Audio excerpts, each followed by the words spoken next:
I'm sorry. It's all right.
Okay, go ahead. All right, this is an interview at the New York State Military Museum. It is the 29th of April, 2005, approximately 6:45 p.m.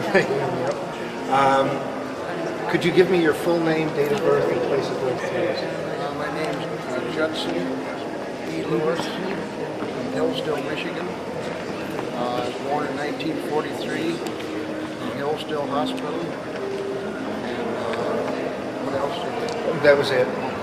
Were you drafted or did you enlist? Yes, I got drafted. Okay, when? Isn't that awesome? When were you drafted?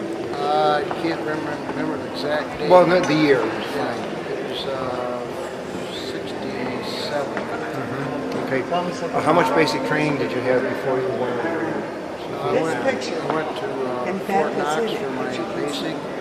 And then I was transferred. I got my orders to go to Fort Sill, Oklahoma.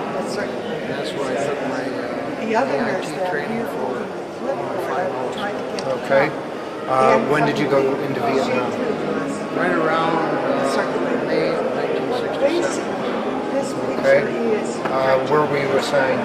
Composite slides My base camp was right in LTA. that Jim received from my dad That's where we had our base camp. Shortly after I was there in LTA, we were on search and destroy missions most of the time. What division were you with? 25th, 2nd, 77. Okay. Okay, now what do you mean by search missions? Search and destroy. It's like they would fly us with this helicopters. So Jim took And all we these would songs. take our howitzers with us, pick them up, there's an ammo bag, Now, Ian and Beth were hold there the at the chinook same for time. troops. Yeah. We'd fly out in the Jim jungle did make a slight. and start digging bunkers. We'd be out there for He weeks at had a that. time. Now, how did they clear the area? Sometimes it had already been cleared, Holding the telephone. and other times they would take a plane or a helicopter, and they would drop in a small No, I didn't think bulldozer, and then they would knock the bush down and clear the area. And sometimes during the dry season, they actually dig so. What he did, holes. Well, they had to fill sandbags and finish the top of the bunkers off. It's PSP and sandbags. Sat there all night filling them, get as many layers as could before the enemy started. But mainly we were support for the infantry. When they would get out of range, then we'd have to move so many clicks down the jungles so our shells would reach out to the infantry. Now, this painting by Jim Nelson, could you just stand to the side and explain that you're in this painting? Yes. And could you tell us about it, please?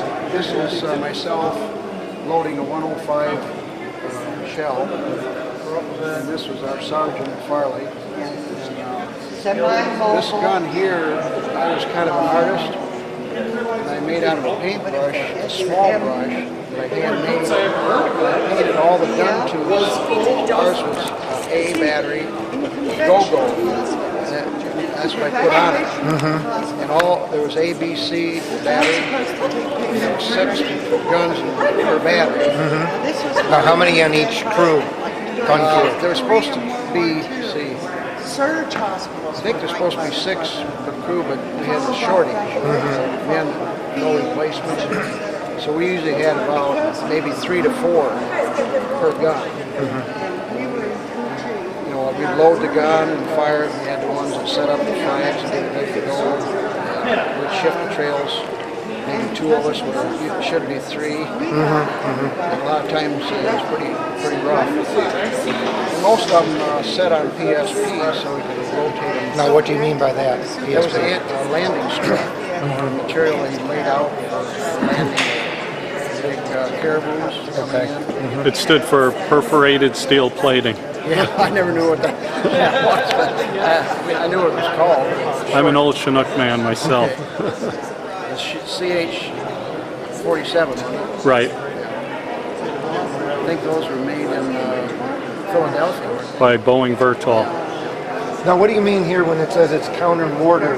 How do you use a howitzer as a mortar? Well, you put like you see here, it's got the tube way up. Right. When you get mortared, you set different fuses so it can go off. You just lob the shells over them. Plus, we had a radio man that was constantly keeping in touch with the infantry. So it's normal How far to shoot, how many charges of black powder to put in the canister. And of course, when we fired the beehive rounds, we had to set them with a wrench. Now, what do you mean by a beehive round? That was full of 10,000 little darts. They were small nails, flattened to look like arrows. They were all fused together in the end of the projectile.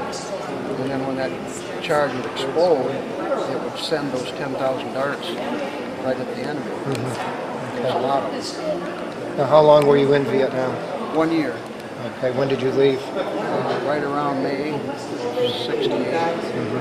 And I finished up down in Fort Benning, Georgia.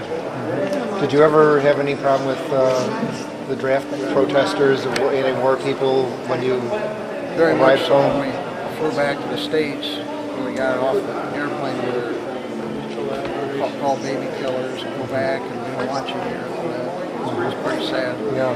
How do you feel with Jane Fonda being in the news so much lately? How do you feel about her and her book and her apology? Well, I haven't written the book, but I accept her apology. You do? Okay. All right. Well, thank you very much for your... Still trying to recover from 2 months.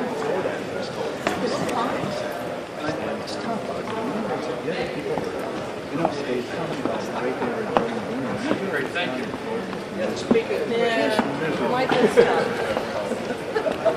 Bad boy.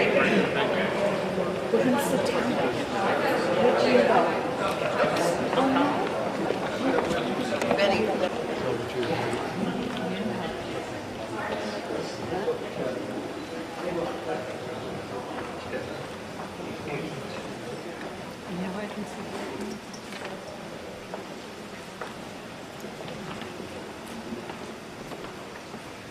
Ladies and gentlemen, my name is Tracy, and I'm the Executive Director of the Military Heritage Institute. I'm your host for this evening, as the board has tasked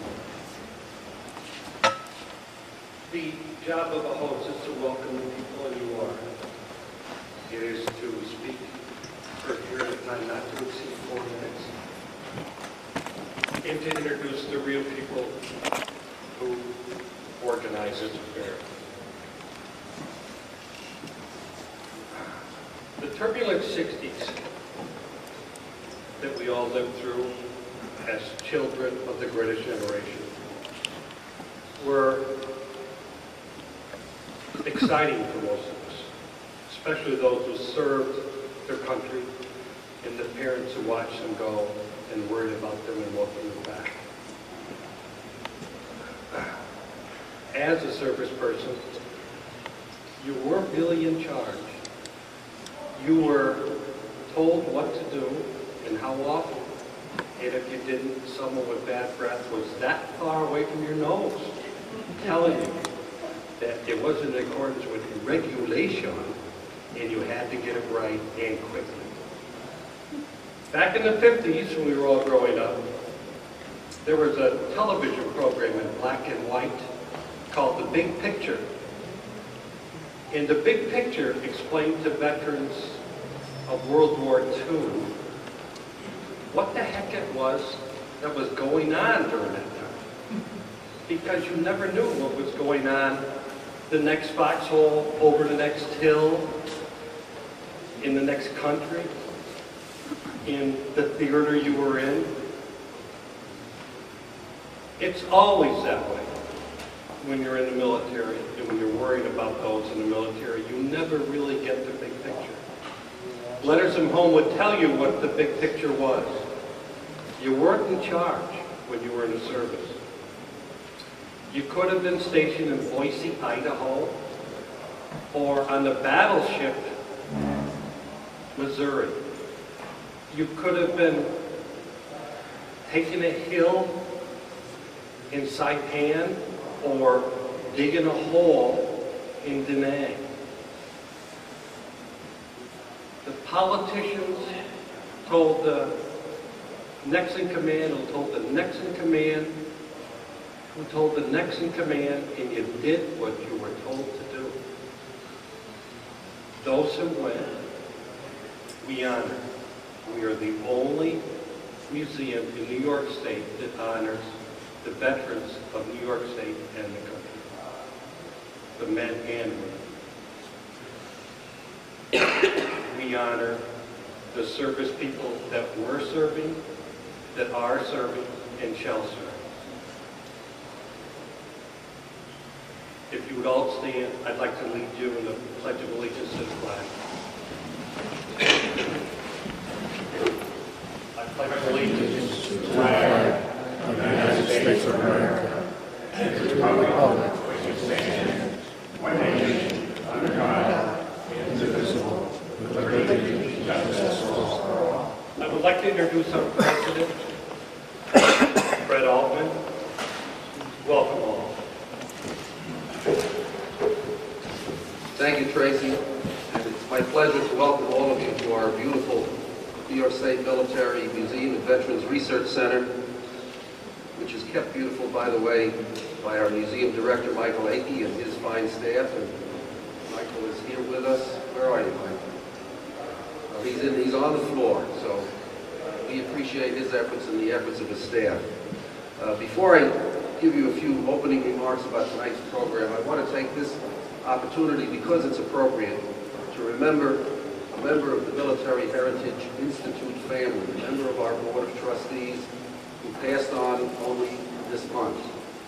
John Howe, many of us will remember, was the leading force behind moving the Pentagon, not an easy task, to get the medal for World War I hero Henry Johnson. And the Distinguished Service Cross was awarded about 2 years ago in Washington and here, well, not here, in Albany. And fortunately, Henry Johnson's son, Herman Johnson, who was 86 years old at the time and has since also passed on, was alive to receive the Distinguished Service Cross. And that was brought about by John, who was a member of our family. And unfortunately, at only 58 years of age, John also passed away. He was a decorated Vietnam veteran, having earned the Purple Heart and the Bronze Star. And we remember John on this occasion. Now, what is this occasion? Well, this weekend, we as a nation will somberly reflect on the 30th anniversary of the so-called official end of the war in Vietnam. And for most people, the fall of Saigon that occurred this weekend conjures up images of a frantic rooftop helicopter evacuation. We all remember those scenes, followed within only hours of the surrender of the government that flew this flag, the government of South Vietnam. Unfortunately, those images that we have in our mind obscure from the memory of too many people the decade of the long service and sacrifice of the American soldiers and sailors and airmen and Marines and nurses and medics and those who bravely gritted through the tortures of captivity. American men and boys, American women and girls who went and served and fought and bled and died and prevailed on battlefield after battlefield in the clashing confrontations of combatants. These images fade from our memory.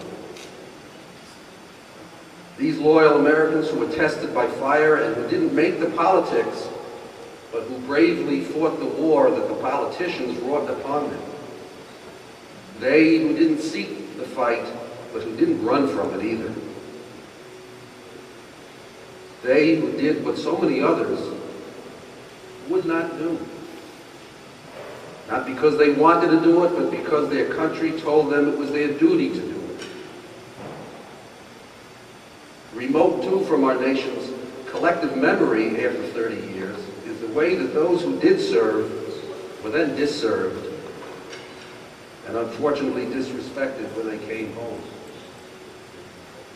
They not only shouldered the burdens of the battlefield, but they also suffered the criticism when they came home that should have been reserved for the politicians who crafted the politics of the battlefield.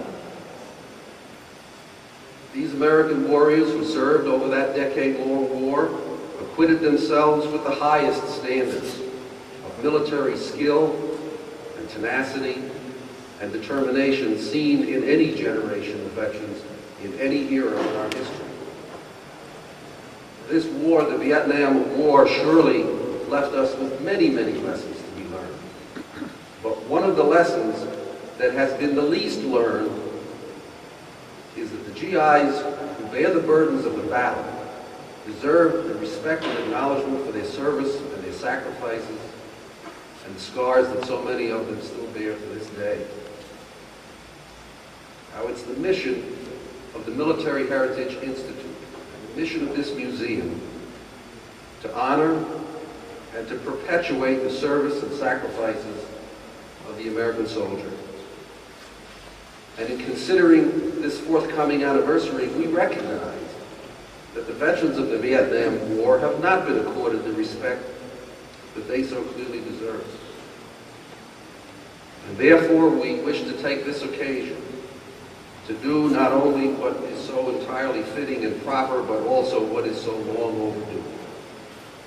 We take this occasion to stand and to face the Vietnam War veteran and to say to each and every one of them, we salute you. Thank you. Enjoy our exhibit.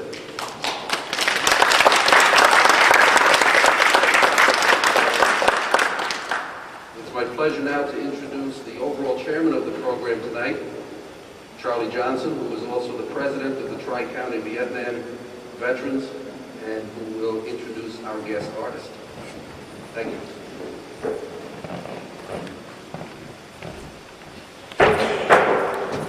Thank you very much. We are recognizing a very specific group of veterans tonight. Marvelous museum and heritage organization recognizes all veterans.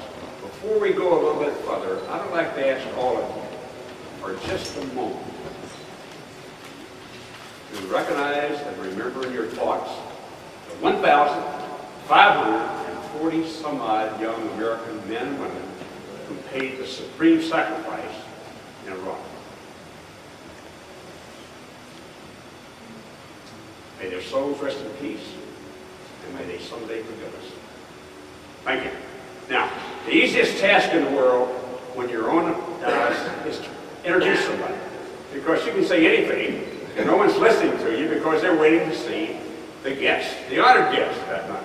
And we definitely have a very, very honored guest tonight. He's a brother. He's a brother of this great band of men and women who served in Vietnam from about 1962 or 3, somewhere where we officially got involved there, until we folded the last colors some 29 and a half years ago, before the last folding of colors was 30 years ago this year. But the gentleman whom we're honoring tonight has a tremendous facility for capturing the feelings that were there among the people who were fighting that dastardly war that we got involved in Southeast Asia. Sometimes I refer to it as the debacle of Southeast Asia. But we were there. We served with pride, we served with honor, and we damn well served with. Jim Nelson was there as a combat infantryman first, and later someone, I think I've never asked Jim who the battalion commander was at that time, but I think I do remember now, an old buddy, but recognized the talent that this gentleman had. He pulled him out from behind that machine gun, and put a sketch pad in his hand, and says, "Go to work, Nelson. We need to record this in a very specific way." And Jim has done a magnificent job, as you all have seen so far, as you've seen the examples of his work here that he did in Vietnam and after return. Jim is a renowned artist, but also he's just one hell of a fine guy. Tri-County Council now for 2 or 3 or 4 years has sort of adopted Jim and his lovely wife Sharon, and they come from Mid-America, and they're fifth-wheeler, anyway, a great long trailer truck back to the Yankee land here, and honor us so frequently with their presence. And just a year or so ago, Jim presented a marvelous portrait of our governor, Governor Pataki, and I wish he sort of had that on display here tonight, where we're talking about his experience in Vietnam. So it's indeed a pleasure and honor to introduce you tonight, Jim Nelson.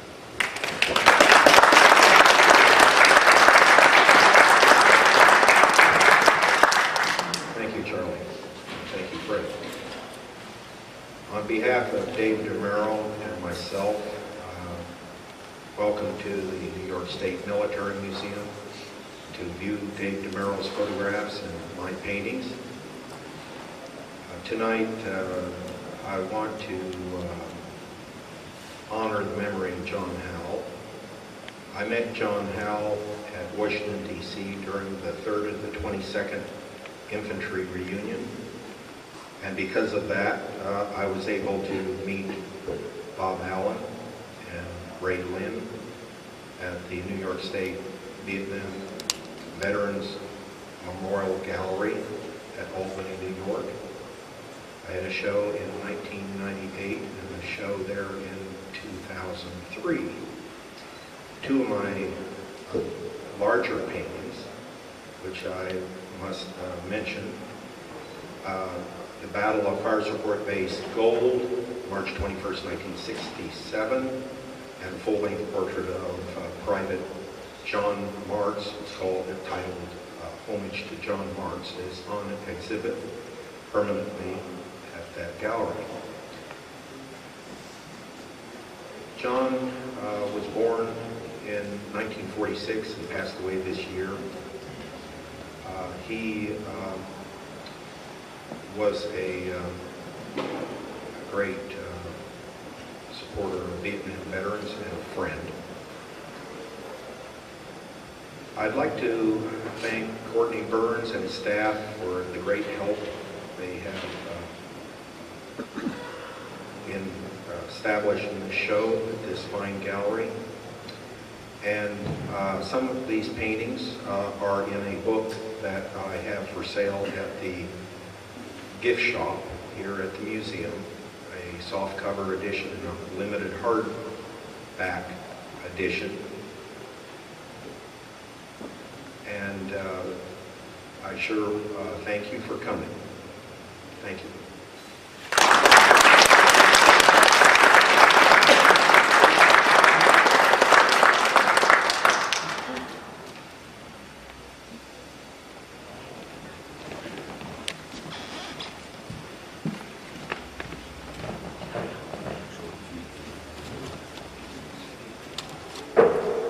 Folks, the exhibit is open. The artist is here. You can speak with him, ask questions. There are refreshments. There's fine, some food, soda, and coffee. And I think there are some refreshments, I'm told, that are a little sterner than soda, for those who might be interested, right behind. So please enjoy the museum, enjoy the exhibit, the artist, the gallery, and thank you for coming.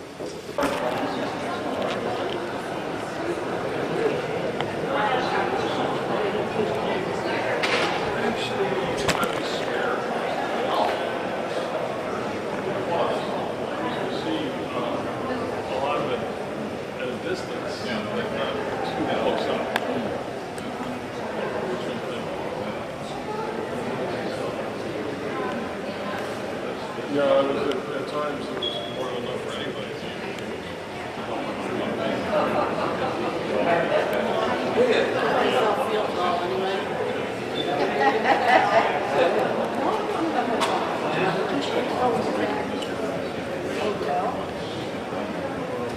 What you want?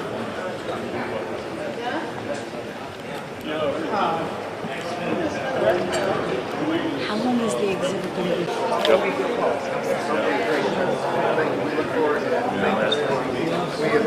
That's okay. That's okay. I see you. I see you.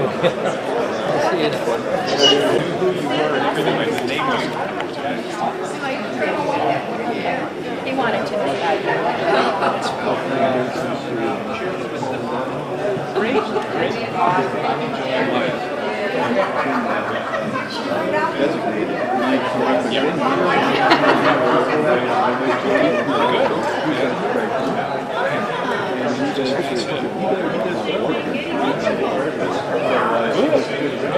Yeah, that's what they were saying. You stayed on. You stayed on. That's great. Okay, because now he's our treasurer, and he really helps us out on the community with the business side of things. We need good volunteers.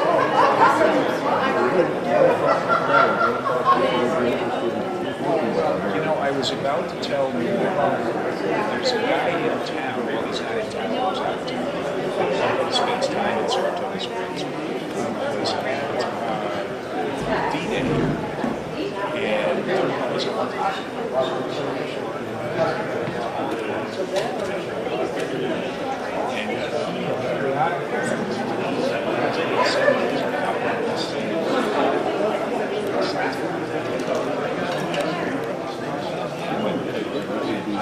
We've got to get him.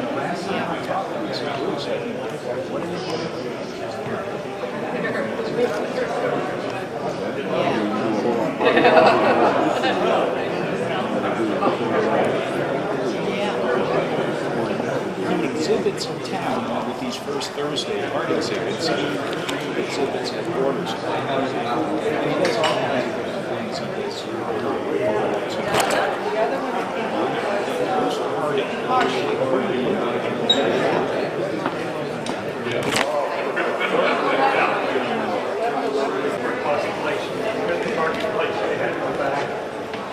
We're sick days. We're very sick days.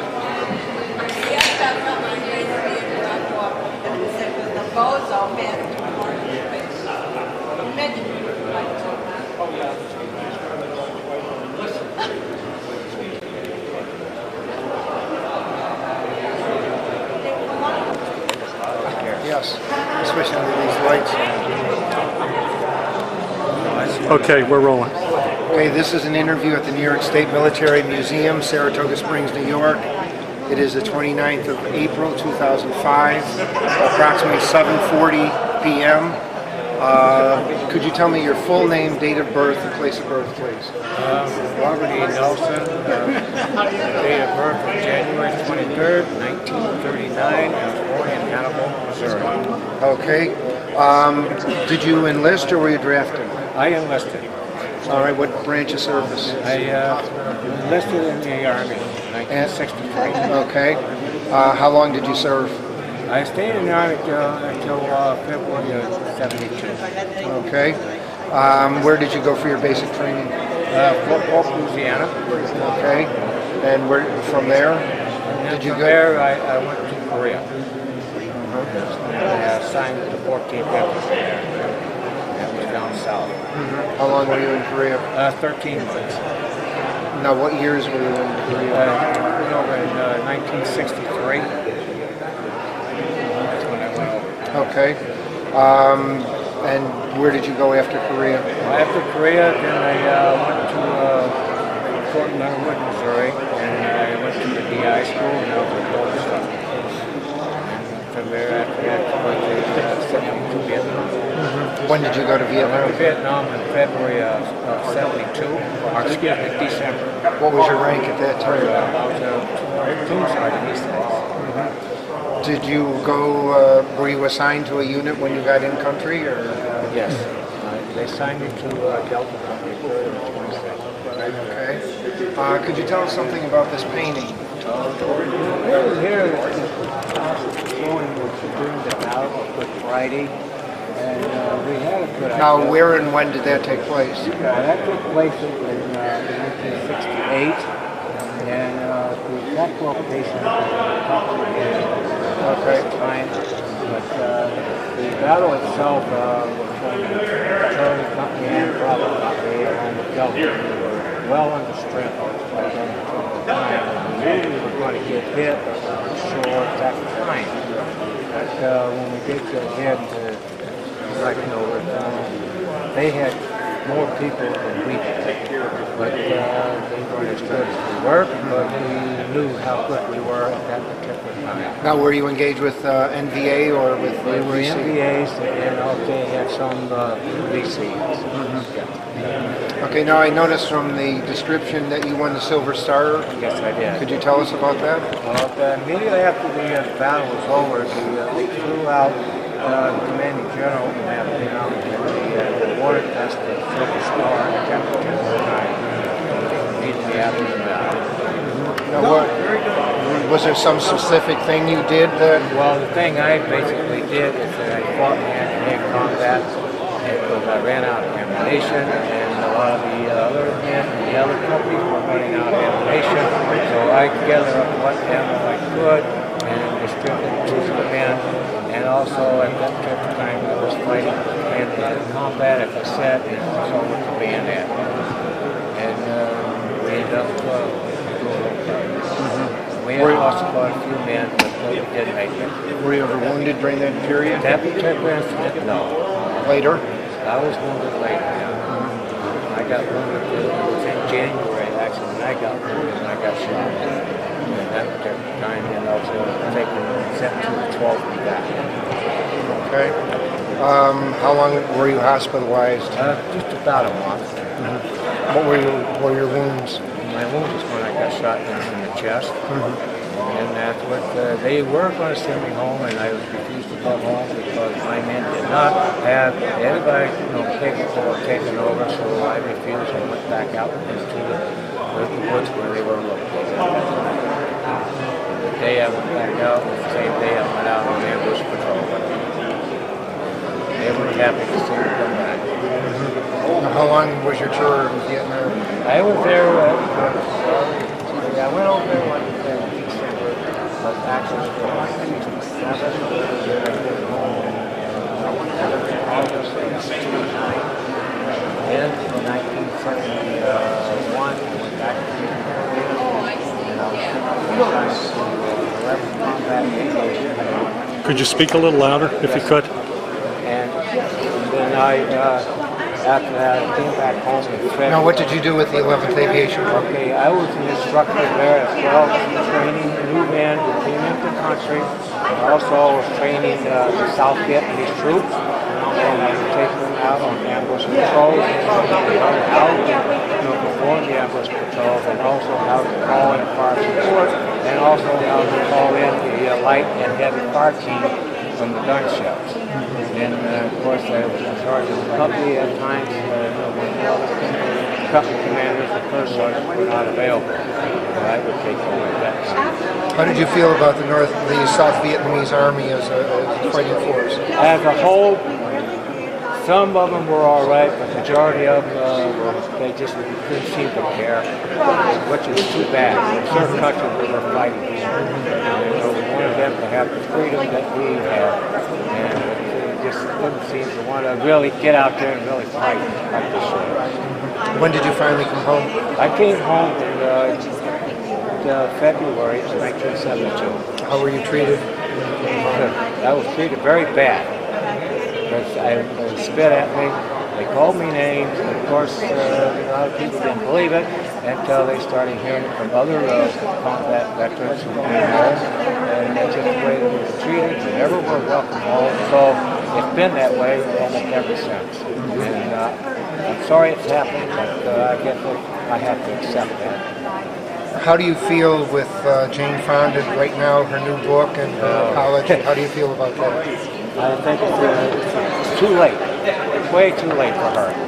She should have never done it in the first place. And to me, it's a shame that she had to go to the south, north there, and then sit on their anti-aircraft gun. And then now she wants them to accept her apology now. I can't accept it. I'm sorry. Maybe people feel I am wrong, but I don't think I am. How long did you stay in service? I stayed in service 16 years, and I had a pretty bad problem, and had to go to the VA hospitals, and that's one reason why I had to get out. I was having too much trouble dealing with the whole situation. How do you feel your time in the service changed or had an effect on your life? It's changed a lot through the fact that when I tried to seek employment, a lot of places would not accept me because as soon as they found out that I was a Vietnam veteran, that as far as they were concerned, I was crazy. And they knew we weren't rapists and baby killers and all that. So it was quite hard. It's hard to accept. Is there anything else you'd like to add? Well, all day I'm glad to see people starting to come around. They're coming around slowly, but they are coming around to at least welcome the Vietnam veterans, and hopefully they'll get to see the big picture, exactly what the man really did over in Vietnam. And I just love to see the people here. I'm really happy that they come, and I hope we get to see a lot more. Okay. Well, thank you very much for your interview. Kindly welcome. Okay. Wherever you want to stay, that's fine right there. All right, this is an interview at the New York State Military Museum, Saratoga Springs, New York. It is the 29th of April, 2005, approximately 7:50 p.m. Could you give me your full name, date of birth, I hate to ask that to a lady, and place of birth, please? Mary Beth Clavin Parks, born December 27th, 1941 in Glens Falls Hospital, from actually 8th Hall, New York, just west of Warrensburg. Okay. Now, you enlisted Yes, Okay. volunteered. You volunteered for? I volunteered to go to Vietnam. That was the reason for going in. Now you were a nurse at the I time? was a nurse. You'd gone through nurse training I had. prior to. Where did you go for your nursing school? Capital City School of Nursing, DC General Hospital, in Washington, D.C. Did you have a specialty? Operating room. Okay. So you joined the Army? Okay. Army Nurse Corps. When did you go in? In August of 1966. All right. Did they send you to any additional training? Medical Field Service School at Fort Sam Houston, Texas, and then Okay. to Camp Lewis. Now, what kind of specialized training did you receive at those sites? None at all. Learned how to march. Like that was really going to do me any good. Yes. I could So, salute too. in retrospect, looking at that training, did it prepare you for what you? No, not at all. The little bit that we did at Camp Bullis did have us doing some things, but they shot some goats and we debrided the wounds, and that was about all the training we did.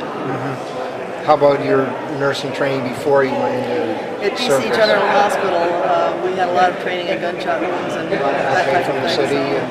Okay. Saturday night knifing gunplay. Okay. Now, when did you finally go to Vietnam? I went in the Army in August of 1966, and I was in Vietnam in October of 66. Okay. What were you assigned to? What unit, and where were they located? Well, initially, I got a letter from the Chief Nurse of Vietnam assigning me to 3rd Field Hospital in Saigon, and I got a letter from someone there who said we wear white uniforms and we have air conditioning and so on, and I wrote back to the Chief Nurse and I said, that's not what I want. So she said, when you get to Vietnam, I'll take you someplace else. And she did. She said, I'm going to put you in the busiest place in Vietnam. It's called Cu Chi. We have a hospital there called the 7th Surge, which is a MASH hospital. And they can't handle it. So we're going to build the 12th in back, and you will be part of the advanced party. Now, what did you do as part of the advanced party?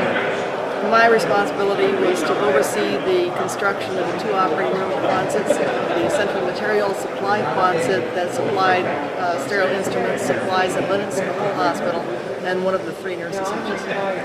Okay. How large was the team that you were with? The advanced party? Yes. Half a dozen of us, of nurses, and then we had some enlisted men. Okay. Now, when this is the 12th Evac Hospital, when that was established, how many personnel were there working in the hospital? I don't know what we had total because I said there were half a dozen of us or so to start with for nurses and some enlisted men and some medical service corps officers, and then people started coming in. I think we had 35 nurses is what I remember, and I know more came in after that, and I can't tell you what the total staffing at that hospital was. Okay. I don't know. Could you tell us some of your experiences there? Like what? Well, I guess you were in a MASH unit, I guess, describe what In the beginning? you did. Well, the 7th Surge was a MASH unit, and MASH, you folks know what MASH is? Why don't you, for the Mobile video? Army Surgical Hospital. Okay. And the evacuation hospital is SMBL, or semi-mobile. That means that we can kind of pick it up, sort of, and move it, not as easily as you could imagine. And then they had another wonderful type of a hospital called a MUST unit, M-U-S-T, which stood for Medical Unit Self-Transportable. It was inflatable, and that is not a good idea in a combat zone where you have missiles flying around. So I don't think they make MUST units anymore. Okay. I guess if there are any experiences that stand out more than others? Well, I think the most difficult thing in the beginning was the first time we had a mass casualty situation, which was extraordinarily difficult. At the 7th Surge, the MASH unit, we were able to operate on 3 men at once, 4 under duress. When they bring in 200 wounded all at one time, what do you do? Extraordinarily difficult. We ran out of everything. We had no sterile supplies, we had no drapes, so we used 4 sterile towels. The doctors wore nothing but latex gloves, bathing trunks, and rubber flip-flops, and a mask. So it was easier to wash the blood off of themselves than it was to try to get some kind of scrub to wear. One of the most difficult parts of that, the worst case that I saw right off the bat was a triple amputee. It was horrible. He had lost an eye. The young supervisor, she's about 2 years older than I was, came in and turned absolutely white, and I thought, this is very strange. You know, I'm sure she's seen worse than this. I had a little hard time with wobbly knees. And she went out and came back in again, and I said, Chris, what's wrong? And she said, I had to go out and look at the chart and make sure that's my cousin. So that was the type of thing that was very, very difficult. But it's hard, you know, we did what we could. You had to triage the patients, and we lost a lot of men because we did not have what we wanted to do. That was difficult. Now, could you describe this painting as what this depicts? Yeah, this is a scene from the operating room with the 12 to back, and it's very accurate, and there's me over in that corner. What they did was take some personnel from each of the years that we were there. We started in 1966. Annie Cunningham was stationed with me. She actually wound up doing 2 tours in Vietnam, but the scene actually has somebody from each of the years that we were there. And from 1966 until 1970, we treated over 37,000 patients at this little hospital. That's a lot. Now, how long were you there? I was there for 1 year. Now, Jim Nelson, the artist, told us, who is the gentleman with the helmet? Well, I don't know who that was. Well, I mean, se, who does he depict? Well, because we were often mortared or sometimes rocketed while we were operating, he had battle dress depicted in there. And so what would happen if you had a patient on the table, you pulled the patient off the table and tried to lay something on top of them, like yourself, so that the patient would be protected. But it was not unusual for us to be attacked while we were working. How do you think your time there changed or affected your life? Certainly made me understand a great deal more about the world, what war is and what war is not. And I certainly have a very different philosophy from when I was a young 24-year-old going in. Did you have any difficulties when you came back to the United States with protesters or so on? We landed pretty hard in San Francisco, or in Oakland, I guess it was. We couldn't get served in a restaurant. The first thing we did was take off our uniforms as quickly as we could. We couldn't find a place that would even let us stay as long as we were in uniform. So that was very difficult because the tide had turned against the war while we were there. When I went over, and my husband had gone first, that's the reason that I wanted to go. But the song, The Battle to the Green Berets, if you recall that, that Sergeant Mary Sadler was at the top of the charts. And the people were pro-action and change. So it was very difficult coming back and being treated like not very well, let's put it that way. So the big thing was get out of your uniform and not put it on again and not talk about the war. What made it easy for me is that I went directly to Europe. So I didn't have to face all the things that other people did here in the States, and I really had no problems. I asked this other gentleman, how do you feel with Jane Fonda right now pushing her book and her apology? It made no difference. I think people who are in those positions do things. How do you feel personally? I have absolutely no feeling about it. Okay, I was just curious. Never bothered me a bit. All right. Okay. Well, thank you very much for the interview.